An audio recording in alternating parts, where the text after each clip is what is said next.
On the 7th of December, 1915, Reverend Walter Franklin Prince officiated over the funeral of a woman named Cora Stanton.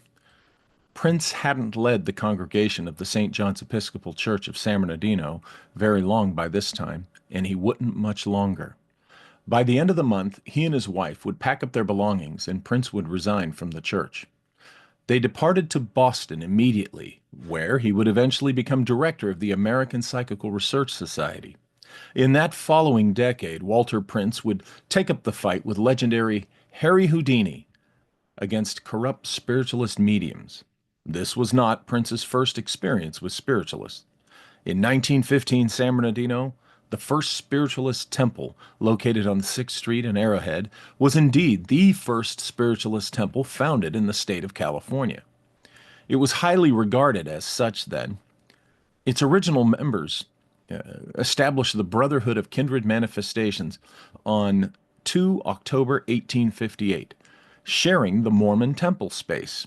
Interestingly, in fact, 6 of them were Mormons. Their leader was John Brown, author of Medium of the Rockies, which my label has republished under the title Poisonous Magnetism.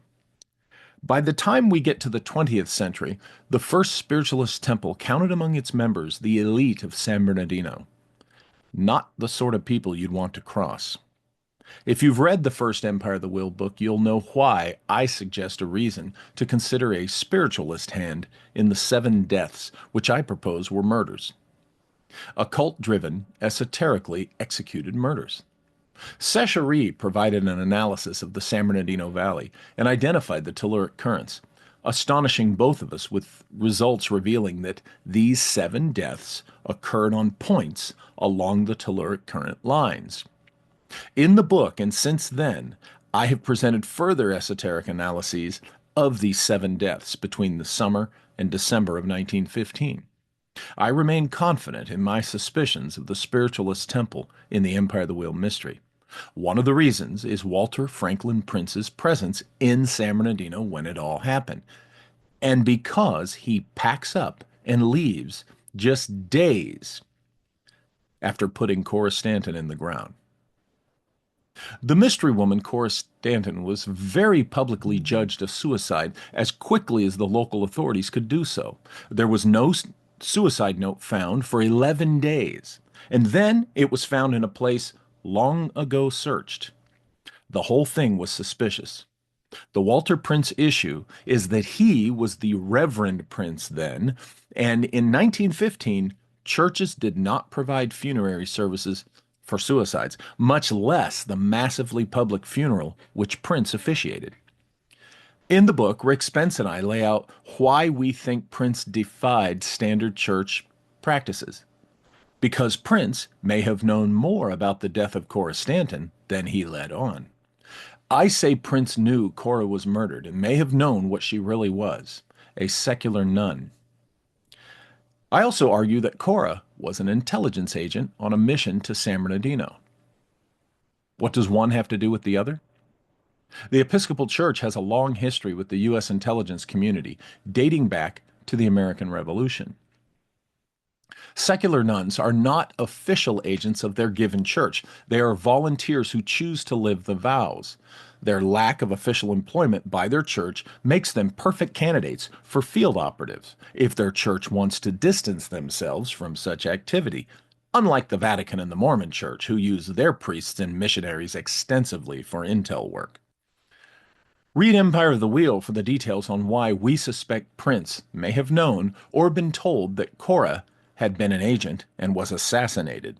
Thus, he was clear to give her the public funeral service.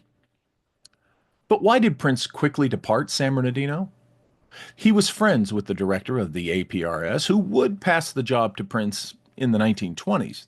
But there may have been another reason Prince took a job with the society in Boston so quickly. Spiritualists and spies. One of the victims, E.P. Braid, rented a room in a house owned by one of the vestrymen managing Prince's church. Braid was killed in that house. My book explains why that landlord vestryman was likely an intelligence agent. Prince was, in my opinion, surrounded by spies, American, British, Germans, and East Indian Hindus. Among German intelligence agents back then were a lot of occultists. But also interestingly present during the strange events in San Bernardino in the time of these murders were Aleister Crowley and Harry Houdini. Crowley had passed through town between victim number two and the small child victim's deaths. Houdini performed in LA on the day Frank Rosasco was arrested and Cora's alleged and very questionable suicide letter was found. Crowley's reputation is self explanatory, occultist and intelligence operative. Prince would team up with Houdini in Boston in the next decade to take on corrupt spiritualists. And Houdini would die under circumstances suggesting murder. The spiritualists hated what he and Prince were doing in exposing them. So, did Walter Prince flee San Bernardino because of corrupt spiritualists? Did he have reason to believe or suspect that spiritualists were involved in murdering 3 children and 4 adults in 1915 San Bernardino? Is this why he teamed up with Houdini in the first place? Walter Franklin Prince learned something in San Bernardino in 1915 that provoked him to give up his position in the church and pursue full-time study and investigations into psychic and paranormal phenomena. Prince, in my opinion, was motivated to assist Harry Houdini in exposing criminal spiritualists because of what really happened in San Bernardino in 1915. Make sure you go to walterbosley.com where you can get Empire of the Wheel 1, 2, and 3. And please check out our podcasts while you're there. Thank you. We'll see you next time.